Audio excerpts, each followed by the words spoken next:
Hi, refs. Hey, I've had the option to take assignments at tournaments or stick with my regular league games for weekends recently, and I thought it would be worthwhile to walk you through how I've been doing my analysis to make my decision. As it turns out, I've actually been sticking with my league assignments.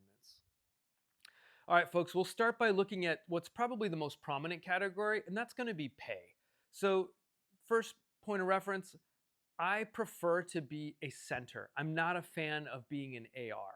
So when I calculate pay and try to make a comparison, I calculate the amount I get paid per minute because in a tournament match, the games are going to be shorter usually. So as a center, just for an example, if I'm refing a 5v5 match in a league, I get paid $55 for a 50-minute match. That's from my assigner's pay rate, so that's $1.10 per minute, which is probably the best pay out of any age group that I would get in any league. Tournament for that 5v5 match, I would get paid $30 for a 40-minute match. So that's about 75 cents per minute. So that's a pretty big gap. Now the gap narrows a bit as you move up in age groups, but it's still pretty big. Like even like if I go to a 7v7 game, and so there's a field nearby, I can walk there that has 7v7 matches. In For the league that I get actually paid the least for 7v7 games, it's 88 cents per minute. For the tournament, it's 80 cents per minute. So it's still a 10% gap. So the pay per minute is really good for the league compared to a tournament. At least, again, that's through my assigner. Circumstances could be different depending on where your location is and what leagues you ref in. So as a center, the league pay is better. I need to make this very important note. When I do the calculations for an AR, actually the tournament wins out. So that's something to double check depending on what role you want to participate in. Pay could be better in tournament versus league. I would also say that in a tournament, they're probably going to give you some sort of food. Maybe they'll give you, the chips and the sandwich and a drink. They'll probably have snacks at a referee tent. So there, you might want to work that into your pay a little bit. Um, in a tournament, they also have sometimes a standby role.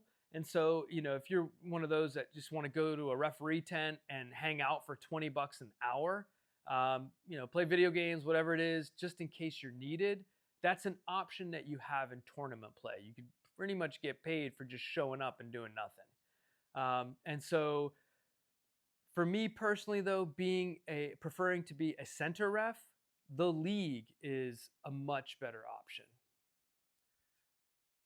All right, so the next category we'll look at is arrival time. And this is basically how much time you should show up before the match to do your standard checks.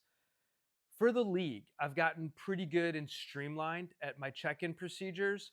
So I can arrive about 15 minutes before the game starts. And that's plenty of time for me to walk the field, make sure the flags are in place, make sure the goals are secure. I'll make sure that the parents are back far enough away from the touchline to make the game safe if the ball goes out on that side. 15 minutes is all I really need to even just check in the players, call out their numbers, and just make sure the paperwork's okay. In a tournament, now it can vary drastically depending on the location of the tournament, but I'll use the most recent one that was offered for assignment from my assigner. And in this tournament, which was hosted at a massive complex, it had like 14 or 15 fields. They asked referees to show up at the referee tent to check in 45 minutes before their first game. So, aside from trying to find parking and all of that mess, you have to make your way to the referee tent and check in 45 minutes before your first kickoff. And then you still have to get to your field, right? And so that is a lot of time up front and definitely a major turnoff for me. There were other locations that they had for this tournament. For those locations, they asked that referees show up 30 minutes before their kickoff. And there was one where they even explained that parking was an absolute disaster and very hard to find. But they didn't offer any options as to where to park, no maps that I'm aware of. They just said, 30 minutes ahead, do your best. So that was a little disappointing. So from my perspective, arrival time, the clear winner is going to be the league. So check goes in that spot. All right, so the next category we'll talk through is the consecutive games factor. Look, this is the clear winner is going to go to the tournament on this one. My assigner does a really, really good job of taking into consideration what your preference is for the age level of the games you want to ref, the role you want to play, whether you want to be center or AR, and they do a really good job of placing you at the same field or very, very close on another field nearby, and they'll just back to back to back to back. They'll just sign you up for these games all in a row. On the league side of things, it's not quite that easy for me. Now, I can get 2 games in a row usually at the same field, but after that, I have to drive somewhere else. Now, it's not a bad drive. It's usually 2 or 3 miles for me, and I can get to the next place.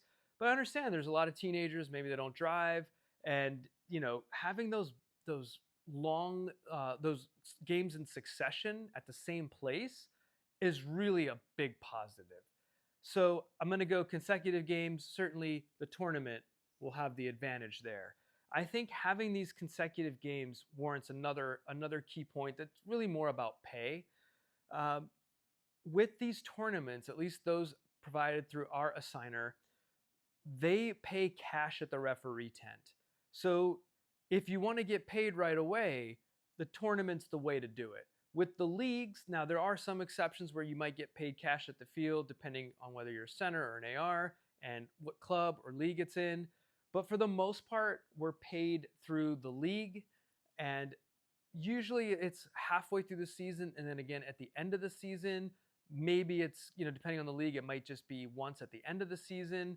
But the tournaments, like if you need that cash like right away, the tournaments are where it's at. So consecutive games, the advantage goes to the tournament.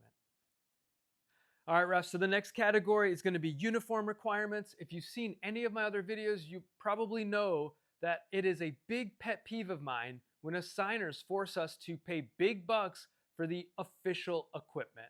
So with this last tournament, our assigner did send out a note on referee dress and appearance, and they made it a big point to talk about us having to wear the 2-stripe socks, not the 3-stripe socks, the official referee program jersey and shorts, all that jazz. That's a huge turnoff to me. For me, I've never had that kind of problem in a league game. I can wear my Costco socks. I can wear my LL Bean shorts because they've got better pockets and they're just way more comfortable. I can wear whatever jersey I want to wear. Nobody complains. The big advantage there has to be with the league games. All right, so the last category we'll talk to is atmosphere. League games are very exciting, especially when there's top teams playing each other. I think it's really hard to beat the tournament atmosphere, though, especially as you get to the knockout rounds. Each goal really means a lot. The parents are excited, the coaches and the players are all super excited, and I think it's very vibrant. A little bit of a double-edged sword there, because with all that tension means there's a lot more pressure on you as the ref. Something doesn't go your way with a particular call or something along those lines, probably going to take a lot of heat. But in my opinion, the tournament atmosphere is pretty cool. So I'm going to give the edge to the tournament. All right, refs. So based on my very non-scientific analysis, the league games are the best fit for my particular circumstances. Obviously, it may be different for you. I think the key is to just use some of these factors to think through what's important for you and what you'd like to do on a particular weekend, whether it's stick with your league games or try out a tournament. Hey folks, thank you so much for watching. I hope this helps you out. I'll see you next time. What the hell are you doing? Like and subscribe already so I can bring you more of this. All that hard work. Not asking much. Just saying, like and subscribe,